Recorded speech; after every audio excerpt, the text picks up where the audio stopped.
Yukarı işimizin devam hürmetlik vatandaşım. Bayınım dep toxtağan edik.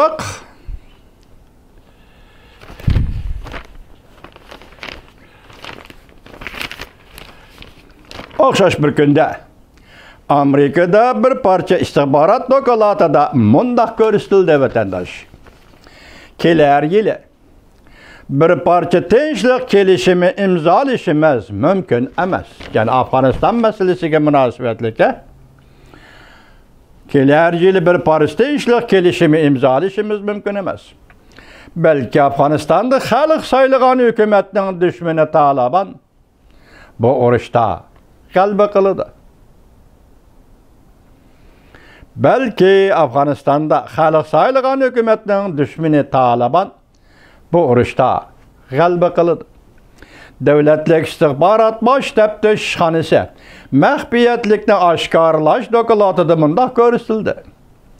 Agar Birleşme Armiya qo'llashni to'xtatadigan bo'lsa, masalan NATO va Amerika Qo'shma Shtatlar armiyasi qo'llashni to'xtatadigan bo'lsa, Afg'oniston hukumati Talibanni cheklay olmaydi.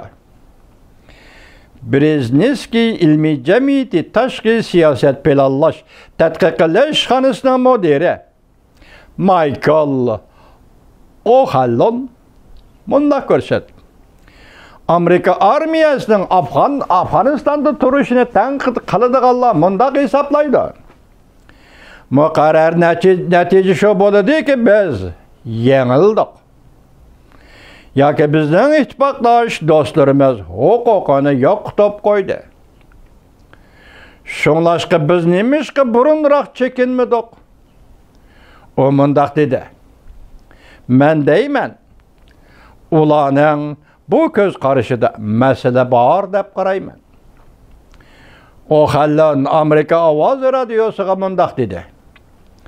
Bu yerda, ya'ni Afg'oniston Bron 11 sentabr voqeasini planlagan yer.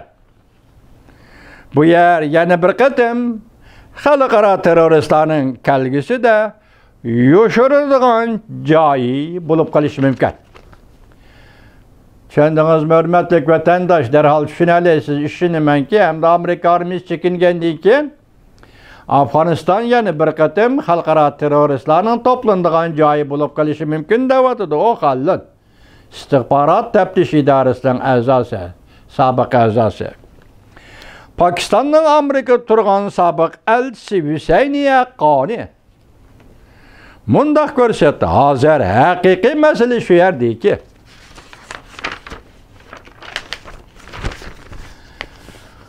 Amerika askarlari Afg'onistondan chekinib chiqqandan keyin Amerika davomli Kabul hukumatini ve Afg'oniston xalqining Talibanlarni cheklashini qo'llamdi yo'q degan masaladir.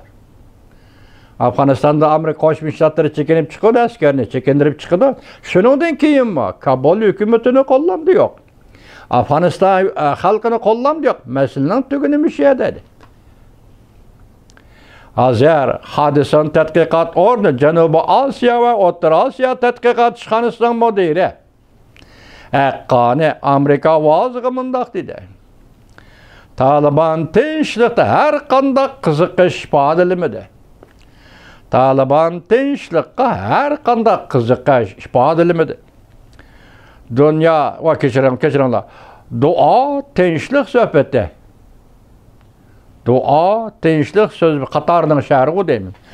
Dua tinchlik suhbati jarayonida ular, ya'ni Talibanlar shuning texmi qattiq ishondiki, Amerikaning Afg'onistondan askar chekindirishidagi jiddiylik tuyg'usi Afg'onistonning kelgusiga ko'ngil bo'lishdan zo'r bo'ldi. Bu jumla og'ir jumla ekan, men tushunmay qoldim shuni. Qarab turing ha. Amerika'nın Afganistan'dan askar çekindirişideki ciddilik duygusu Afganistan'dan kelgüsüge köngül bölüşten zor oldu. Bazı tahlilçiler ensirab mundaq deyişdi. Amerika armiyası Afganistan'da çekingen köne Afganistan xalqi yaxshi oqibatga qolmaydi. Merkezi İstihbarat İdaresi Tashqi ishlar bölümü Maslahatchilar komitetining sobiq raisi O'Hallin ogohlantirib, Amerika ovoziga mundaq dedi.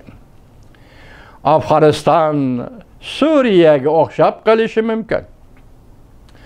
Talash tartish bo'ladigan rayonlardan tashkil topishi mumkin. 100 minglab odamlar yana o'lishi mumkin. Milyonlab odamlar musafir bo'lishi mumkin. Yani bir qatim terroristlarning makoniga aylanishi mumkin. Aldingi shart Amerika Qo'shma Shtatlari Afg'onistonda chekinib chiqsa, musha voqealar Afg'onistonda yuz berishi mumkin deydi vatandosh. Bugun leksiyalarimiz shu yerda oxirlashdi, hurmatli vatandoshlarim. Xo'sh vaqt bo'linglar. Alloh hammanglarga kuch ato qilsin. Ramazoninglarga Alloh barakat bersin.